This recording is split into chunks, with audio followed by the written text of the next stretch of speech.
مونديال المغرب اسبانيا البرتغال 2030. اسبانيا والبرتغال على مستوى القنوات الرياضيه، عديد القنوات متوفره، تغطيه اعلاميه تعود كابتن الى سنوات وسنوات. المغرب عندها مشكل وحيد. المغرب حكينا على التطور، البنيه التحتيه، الملاعب، الترويج للحدث، هذا كله في المغرب متطور جدا. تبقى ممكن التغطيه الرياضيه. المغرب عندها قناه رياضيه وحيده وعموميه.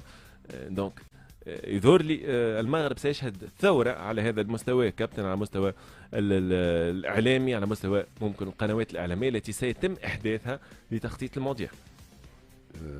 وين المشكل؟ شنو وين المشكل؟ وين المشكل؟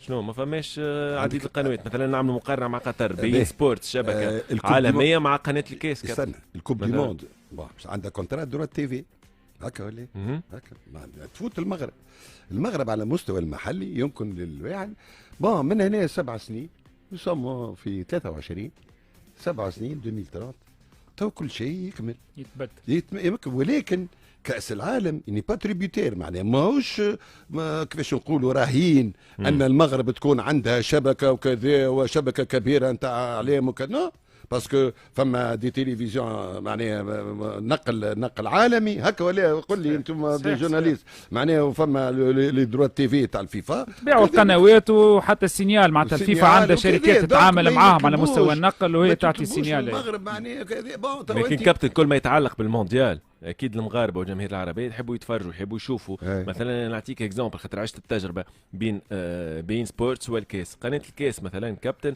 وعديد القنوات الاخرى القطريه، معناها تعرف قداش فما قناه في قطر يخدموا ممكن على كل ما هو محلي في قطر.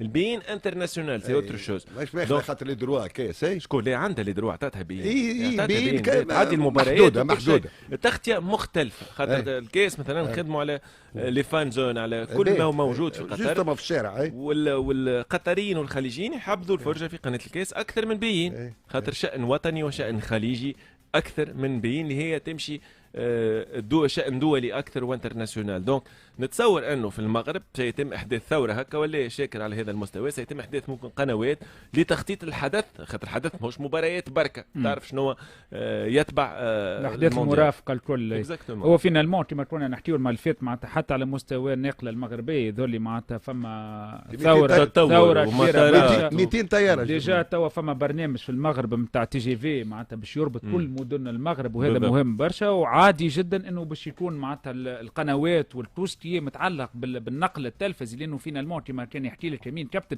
مش فقط المقابلات اللي تنقل على المباشر والحقوق اللي تشريها قنوات كما كانال وغيره، حتى على مستوى التغطيه نتاع الاحداث الجانبيه، لانه كاس عالم راهو فيه احداث ثقافيه مرافقه وفيه معناتها فان زون وفيه فرصه للترويج للمغرب. المغرب سي سور انها عطات باش تعطي زاويه وجزء من الاهتمام للجانب هذا، لانه مهم برشا على مستوى التسويق. وتحب ولا تكره كابتن هذا راهو في مصلحه المغرب مش في مصلحه الفيفا. حاجه اخرى اضافه بالله كابتن سامحني، المغرب عنده كفاءات عديده فيما يخص ميدان الاعلام الرياضي، معناها داخل المغرب وخارج المغرب، وانت تعرفهم مليح وعندك اصدقاء خدمنا بعضنا بارك ونسلم عليهم.